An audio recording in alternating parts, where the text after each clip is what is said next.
hailed as poetic by the Daily Telegraph, praised for her Chopin interpretation, which mixed excitement with eloquence by the gramophone Chopin Express.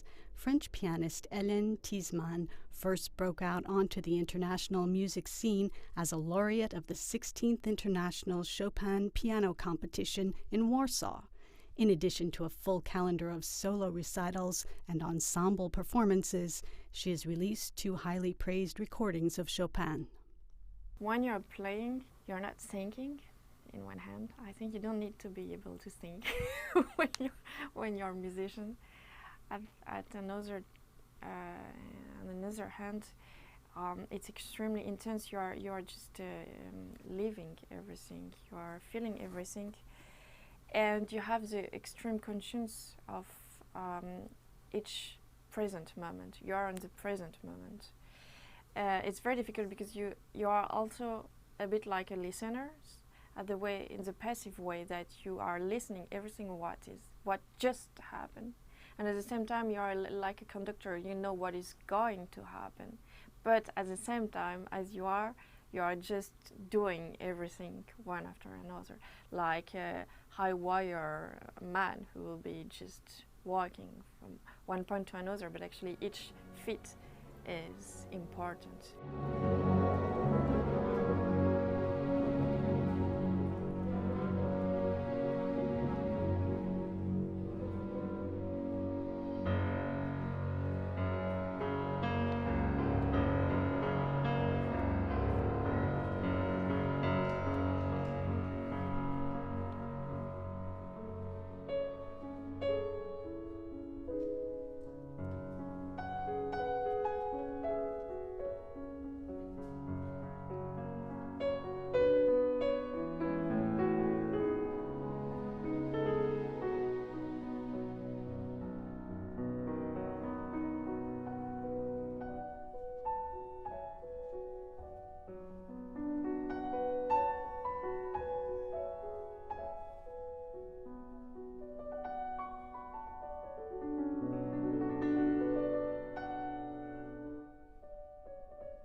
You have to explore all the possibilities of sound with Chopin, because I spent so much time just working on the sounds and all the graduations, all the possibilities from one note, all the possible colors. Chopin was very much admiring Delacroix, and he wanted to bring the colors, what Delacroix did on painting in music.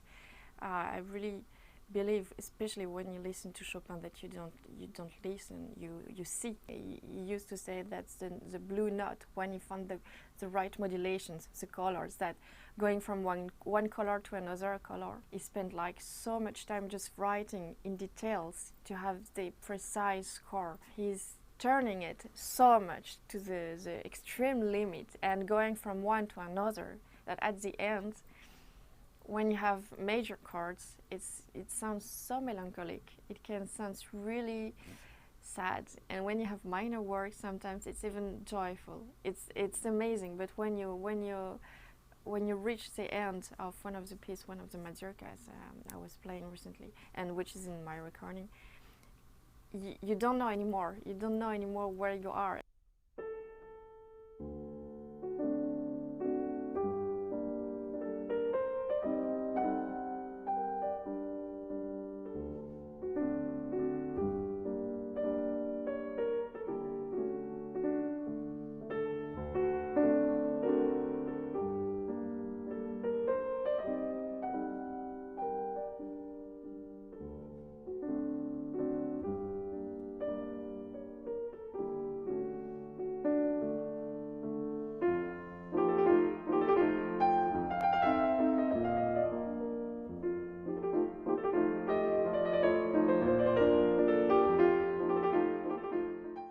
You are just focused on the result of what you want to bring on stage, and I think you're never really satisfied, or you are, maybe when it's really good, you are near being satisfied. That's already a great joy.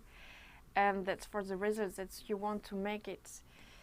Maybe we're very naive as musicians, and if you don't believe that you can change a little bit the world just with one piece of music, you don't do that. I think it's something you want to make the time stop for a while, and when you meet people after the concert that were moved and tells you how important it was, I think there is not better reason for keeping going.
What is democracy in its purest sense? What is demos? What is politics? Does politics exist outside of the state? These are the questions raised in Democracy, a new work by choreographer Maud Le Pladec, inspired by political philosopher Miguel Abensour.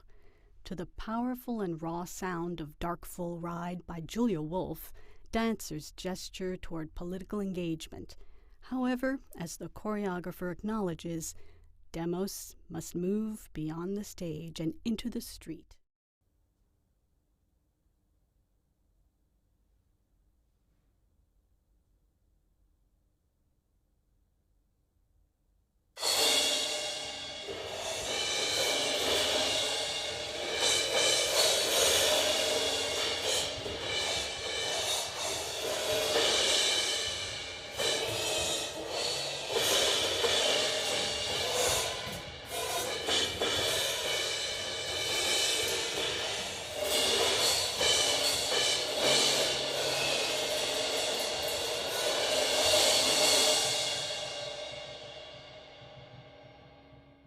J'ai décidé de travailler autour de Dark Full Ride, donc une composition de Julia Wolf qu'elle a créée dans les années 90. J'avais déjà décidé finalement pour ce deuxième volet, donc de la trilogie autour de Bang & All Stars, d'aborder le thème de la démocratie, et de la démocratie en plus telle que l'entend Miguel Abensour dans son essai. Et j'avais besoin finalement d'une forme d'extension métaphorique, ou en tout cas d'une musique qui puisse supporter l'idée que j'avais envie de, on va dire, de mettre en avant dans ce projet. Et j'ai été particulièrement j'ai été particulièrement attirée par Darkful Ride pour son aspect direct, cinglant, aussi pour la configuration, je dirais, scénographique que proposait ce morceau, puisque c'est 4 musiciens, mais c'est surtout 4 batteries. C'est un quatuor pour batterie, et qui, de fait, proposait une forme d'arsenal musical comme ça, qui pouvait s'apparenter à l'idée de, on va dire, de la machine ou d'une autorité aussi musicale.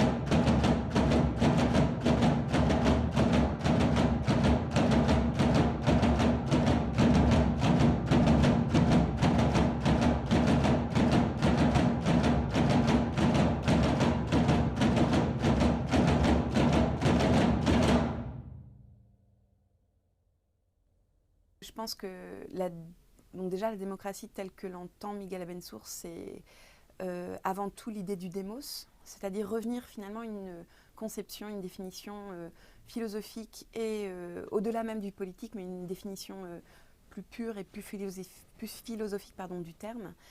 Et ce qui veut dire quelque part, et c'est pour ça aussi que son essai s'appelle « La démocratie contre l'État », c'est-à-dire, ce qu'il voudrait dire par là, c'est aussi la démocratie en dehors de l'État.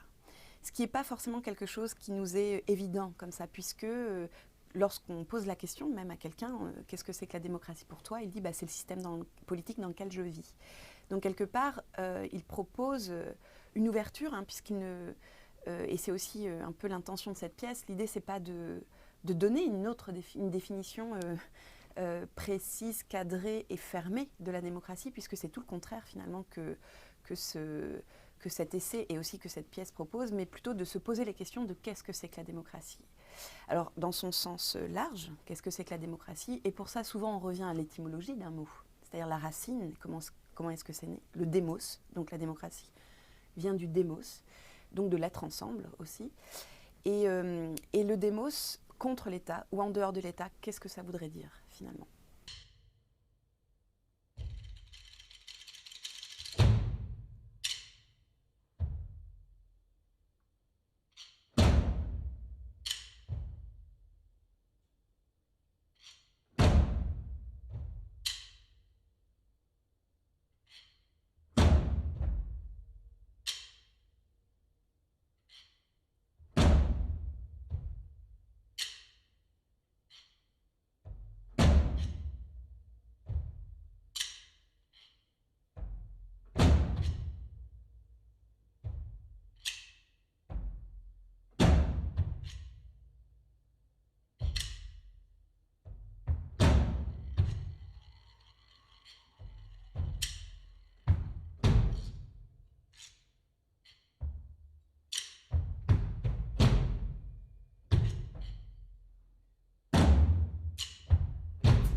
Miguel Abensour, en fait, dans La démocratie contre l'État, propose une utopie. C'est-à-dire qu'il redonne aussi...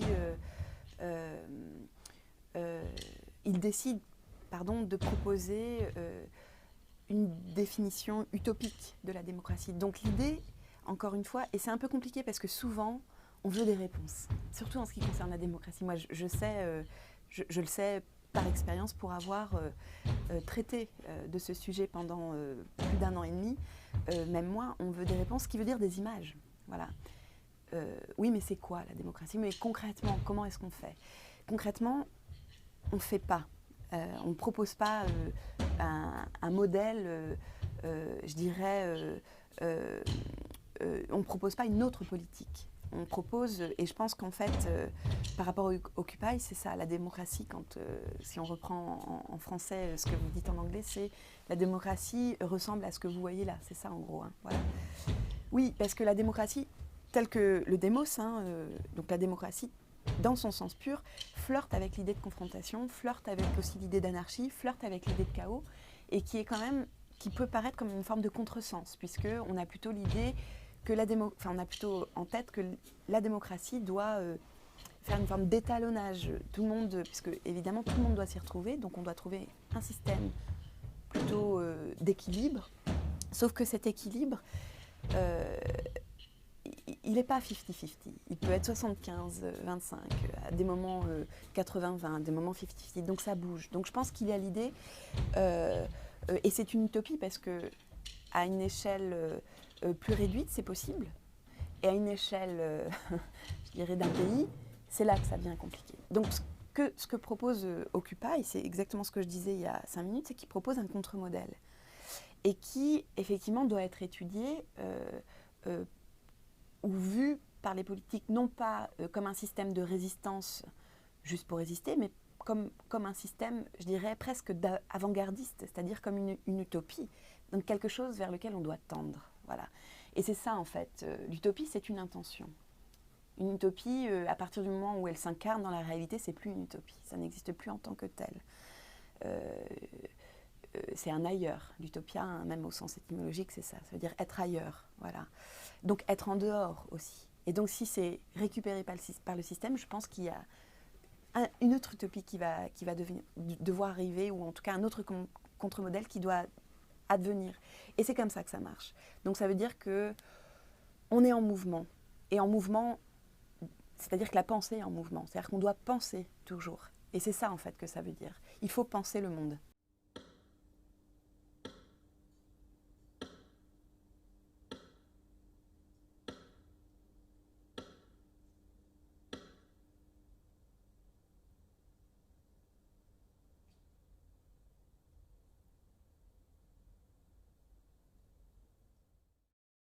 The Tunisian uprisings of 2010 and 2011 were the rallying cry for a generation of North African and Middle Eastern youth fighting for their future.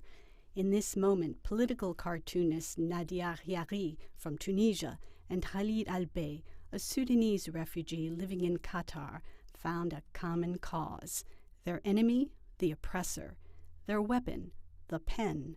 Their terrain, social networks. De toute manière, moi, dès le départ, quand j'ai commencé à dessiner bien avant, mais c'était vraiment dans le cadre familial, intime. Quand je dessinais, c'était pour faire rire les gens que j'aime. Il y a des sujets brûlants, clairement, mais si on ne les aborde pas, quel intérêt? On ne va pas parler de banalité, du temps qu'il fait. Donc, après, tout dépend de la manière d'aborder. On peut très bien aborder des sujets très délicats, très difficiles, mais